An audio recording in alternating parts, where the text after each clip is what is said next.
ምግብ ማብሰል ምግባችን የበለጠ ጣፋጭ፣ ደህንነቱ የተጠበቀ እንዲሁም በቀላሉ እንዲፈጭ እንደሚያደርገው ሁላችንም እናውቃለን። ነገር ግን ካሮቱን ስናለሰልስ ወይም ሽንኩርቱን ስንጠብስ በምግቡ ውስጥ ያሉ ትልልቅ የጤና ጥቅሞች በጸጥታ እየጠፉ መሆኑን ያውቃሉ? የምግብ አበሳሰል ዘዴዎ የምግቦን የአልሚ ንጥረ ነገር ይዘት ሊያተርፈው ወይም ሊያጠፋው ይችላል። አንድ ምሳሌ ልንገራችሁ። አዲስ የተገዛ ጂንስ ሱሪ ደጋግመው ሲያጥቡት ቀለሙ እየደበዘዘ ይሄዳል። አትክልቶችን ከመጠን በላይ ማብሰልም ልክ እንዲሁ ነው። በውስጣቸው ያሉት አስፈላጊ ቫይታሚኖችን ጠራርጎ ያጠፋቸዋል። ሁሉም ቫይታሚኖች ለሙቀት፣ ለውሃና ለቅባት ያላቸው ምላሽ አንድ አይነት አይደለም። ስለዚህ በዘዴ እንዴት ማብሰል እንዳለብን ማወቅ የሚመገቡትን ምግብ ጤናማ በመሆኑና ባለመሆኑ መካከል ያለውን ልዩነት ይወስናል። ጤና ይስጥልኝ፣ እመቤት ነዳ እባላለሁ። የስነ ምግብ ባለሙያ ነኝ። በዛሬው ቪዲዮአችን መቀቀል፣ በእንፋሎት ማብሰል፣ ማይክሮዌቭ መጠቀምና መጥበስ በምግባችን ንጥረ ነገሮች ላይ ምን አይነት ተጽዕኖ እንደሚያሳድሩ በሳይንሳዊ መረጃዎች አስደግፈን እንመለከታለን። ወደ ዝርዝሩ ከመግባታችን በፊት መሰረታዊውን ርዕስ እናንሳ። ቫይታሚኖች ለሰውነታችን እድገት፣ በሽታ የመከላከል አቅምና ለኃይል ምርት የሚረዱ ወሳኝ ንጥረ ነገሮች ናቸው። እነዚህ ቫይታሚኖች በሁለት ዋና ዋና ክፍሎች ይከፈላሉ። አንደኛው በውሃ ውስጥ የሚሟሙ ቫይታሚኖች ወይንም ዋተር ሶሊብል ቫይታሚንስ ይባላሉ። እነዚህ የቫይታሚን ሲ እና የቫይታሚን ቢ ስብስቦችን ወይንም ቢ ኮምፕሌክሶችን ያካትታሉ። በውሃ ውስጥ በቀላሉ ስለሚሟሙ ለሙቀትና ለብርሃን በጣም በቀላሉ ተጋላጭ ናቸው። ማብሰል ስንጀምር በቀላሉ ይወድማሉ። ለእነዚህ ምሳሌዎች ቃሪያ፣ አረንጓዴ አትክልቶች እንደ ጎመን፣ ቆስጣ፣ ብሮኮሊ የመሳሰሉትን ያካትታል። ሁለተኛው በስብ ውስጥ የሚሟሙ ቫይታሚኖች ወይንም ፋት ሶሊብል ቫይታሚንስ ይባላሉ። እነዚህ ደግሞ ቫይታሚን ኤ፣ ቫይታሚን ዲ፣ ኢ እና ቫይታሚን ኬ ናቸው። በስብ ውስጥ ስለሚሟሙ በመብሰል ሂደት ውስጥ ይበልጥ የተረጋጉ ናቸው። ቶሎ ወይንም በቀላሉ አይጠፉም። የዚህም ምሳሌ እንቁላል፣ አሳ የመሳሰሉት ናቸው። የአበሳሰል ዘዴዎችና በቫይታሚኖች ላይ ያላቸውን ተጽዕኖዎች እንመልከት። የመጀመሪያውና በጣም የተለመደው ዘዴ መቀቀል ነው። እዚህ ጋር ነው ትልቁ አደጋ ያለው። በውሃ ውስጥ የሚሟሙ ቫይታሚኖች እንደ ቫይታሚን ሲ፣ ቫይታሚን ቢ በሚቀቀሉበት ጊዜ ወደ ውሃ ውስጥ ይሾልካሉ።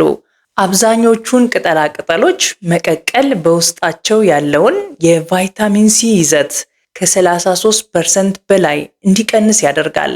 ስለዚህ ሲቀቅሉ ምግቡን ሊሸፍን የሚችል መጠነኛ ውሃ ብቻ ይጠቀሙ።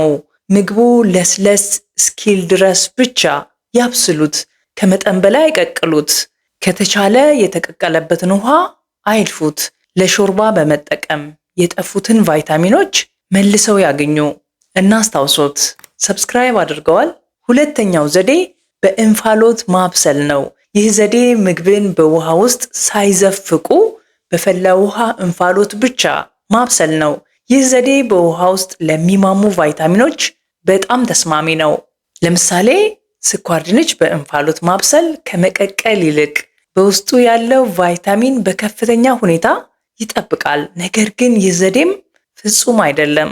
እንፋሎት በምግቡ ዙሪያ በነፃነት መዘዋወር ስላለበት ምግቡ በእኩል መጠን ላይበስል ይችላል። ሌላኛው የእንፋሎት ሙቀት 100 ዲግሪ ሴንቲግሬድ አካባቢ ስለሚሆን ሙቀቱ ራሱ አንዳንድ ንጥረ ነገሮችን ሊያጠፋ ይችላል። መፍትሄ ሊሆን የሚችለው ድስቱን በምግብ አያጨናንቁት።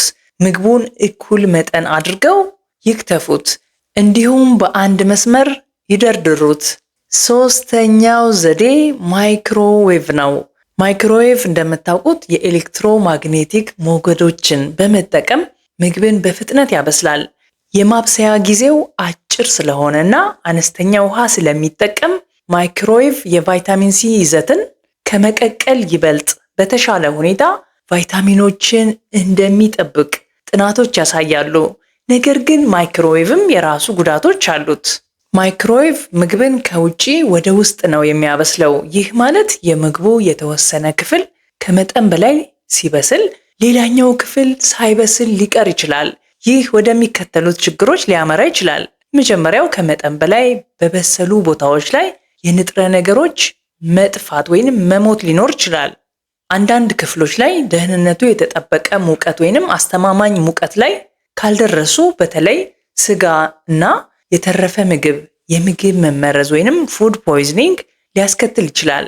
በተጨማሪም ምግብን ማይክሮዌቭ ውስጥ በማይፈቀዱ ፕላስቲኮች አድርጎ ማሞቅ ጎጂ ኬሚካሎች ከምግብ ጋር እንዲደባለቁ ያደርጋል። ለነዚህ ምክንያቶች መፍትሄው ምግቡን በየመሃል አውጥተው ያማስሉት። ለማይክሮዌቭ ተስማሚ የሆኑ የብርጭቆ ወይም የሴራሚክ ዕቃዎችን ብቻ ይጠቀሙ። አራተኛው ዘዴ መጥበስ ነው። ይህ ዘዴ በስብ ውስጥ ለሚሟሙ ቫይታሚኖች እንደ ቫይታሚን ኤ፣ ቫይታሚን ዲ፣ ቫይታሚን ኢ እና ኬ ጥሩ ነው።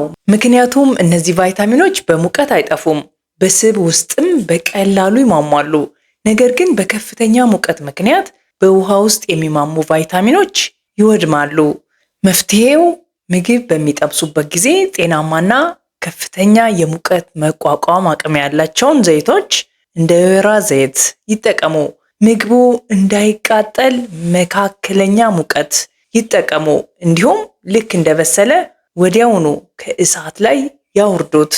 የፈለጉትን የአበሳሰል ዘዴ ቢጠቀሙም የምግቦን የአልሚ ምግብ ይዘት ለመጠበቅ እነዚህን ጠቃሚ ህጎች ይከተሉ። ትኩስ ምግቦችን ይምረጡ። ይበልጥ ትኩስ ወይንም ፍሬሽ የሆኑ አትክልቶች የቫይታሚን ይዘታቸው ከፍተኛ ነው። ሌላኛው አትክልትና ፍራፍሬዎችን ቀዝቃዛና ጨለማ ቦታ ውስጥ ያስቀምጡ። በጣም የሚያስገርመው ብዙ ቫይታሚኖች የሚገኙት ከአትክልት ቆዳ ወይንም ልጣጭ ስር ነው። ስለዚህ ምግቡን በደንብ አጥቦ ከነልጣጩ ማብሰል ይመረጣል። ዋናው መልእክት ከመጠን በላይ ማብሰል፣ ከመጠን በላይ መጥበስ ያቁሙ። የተለያየ የአበሳሰል ዘዴ በምግባችን ላይ የተለያየ ተጽዕኖ አለው። መቀቀል ቫይታሚኖችን ሊያጠፋቸው ይችላል። በእንፋሎት ማብሰልና ማይክሮዌቭ የተሻሉ ቢሆኑም ጥንቃቄ ይፈልጋሉ። መጥበስም የራሱ ጥቅምና ጉዳት አለው። ምግባችሁ ጣፋጭ ብቻ ሳይሆን እውነተኛ ጤናማ እንዲሆን ትክክለኛውን የሙቀት መጠንና አነስተኛ ውሃ መጠቀም ልመዱ። በአበሳሰል ዘዴው ላይ የሚያደርጉት ትንሽ ለውጥ በጤናው ላይ ትልቅ ተጽዕኖ አለው። በብልሃት ያብስሉ። በተቻለ መጠን የተሻለ ይመገቡ። እንዲሁም ኩሽናው ለተሻለ ጤና የመጀመሪያው መነሻ እንዲሆን ያድርጉ። ቪዲዮ ከተመቻችሁ ላይክ ማድረግ፣ ለወዳጅ ዘመዶ ሼር ማድረግ፣ አዳዲስ የጤና መረጃዎች እንዲደርሱ ሰብስክራይብ ማድረግ እንዳትረሱ። በቀጣይ ቪዲዮ እስከምንገናኝ ጤናማ ሆናችሁ ቆዩኝ።